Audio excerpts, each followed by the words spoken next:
Kami dari kelompok 14 ingin mempresentasikan tentang lembaga keuangan internasional, mata kuliah, bank, dan lembaga keuangan lainnya.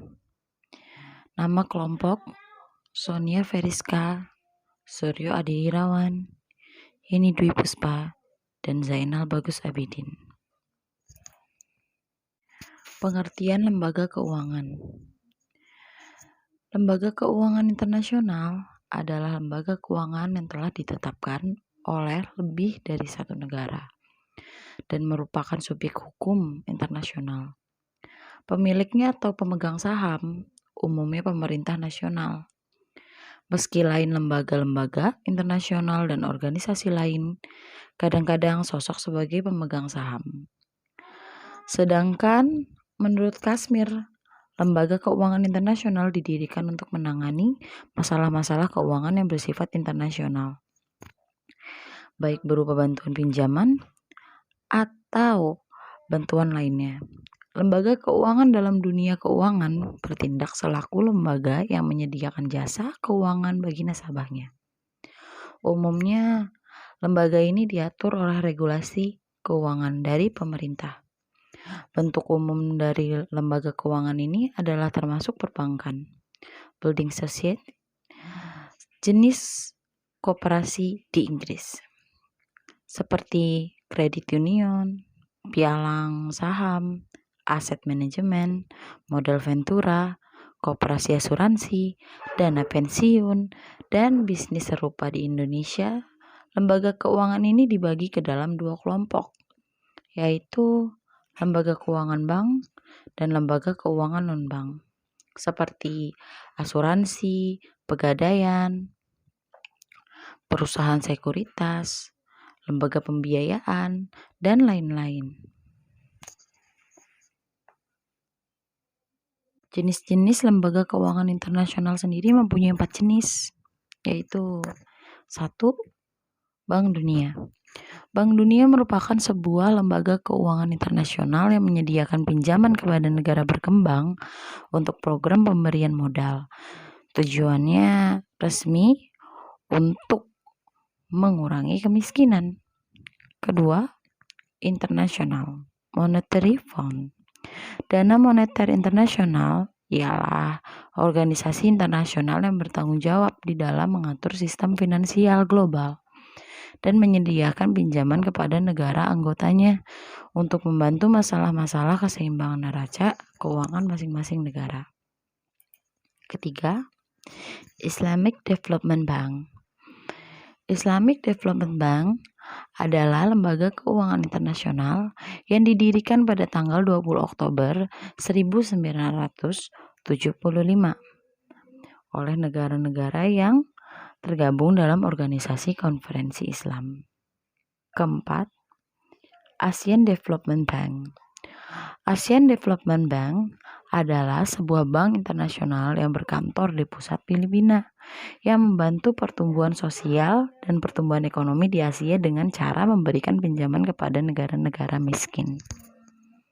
Fungsi dan tujuan lembaga keuangan internasional. Fungsi dari lembaga keuangan internasional sendiri ialah menyediakan jasa sebagai perantara antara pemilik modal dan pasar utang, yang bertanggung jawab dalam penyaluran dana dari investor kepada perusahaan yang membutuhkan dana tersebut. Kehadiran lembaga keuangan inilah yang memfasilitasi arus peredaran uang dalam perekonomian, di mana uang dari individu investor dikumpulkan dalam bentuk tabungan, sehingga risiko dari para investor beralih pada lembaga keuangan yang kemudian menyalurkan dana tersebut dalam bentuk pinjaman utang kepada yang membutuhkan. Tujuan dari lembaga keuangan internasional adalah membantu negara-negara Asia khususnya dalam mengkoordinasikan kebijakan dan rencana pembangunan dengan tujuan antara lain menyehatkan perekonomian dan meningkatkan ekspansi perdagangan luar negeri. B. Memanfaatkan sumber daya yang sedia dengan prioritas untuk membangun negara-negara Asia khususnya yang masih terbelakang. C. memberikan bantuan teknis untuk menyiapkan, membiayai, dan melaksanakan berbagai program atau proyek pembangunan termasuk memformulasikan usulan proyek. Peran lembaga keuangan internasional terhadap perekonomian Indonesia. Peran World Bank dalam perekonomian Indonesia. Bank Dunia adalah sebuah lembaga keuangan global yang secara struktural berada di bawah PBB dan diistilahkan sebagai spesialis agensi. Bank Dunia dibentuk tahun 1944, hasil dari konferensi Bretton Woods yang berlangsung di Amerika Serikat. Konferensi itu diikuti oleh delegasi dari 44 negara. Namun yang paling berperan dalam negosiasi pembentukan Bank Dunia adalah Amerika Serikat dan Inggris. Tujuan awal dari dibentuknya Bank Dunia adalah untuk mengatur keuangan dunia pasca Perang Dunia II dan membantu negara-negara korban perang untuk membangun kembali perekonomiannya. Peran IMF terhadap perekonomian Indonesia.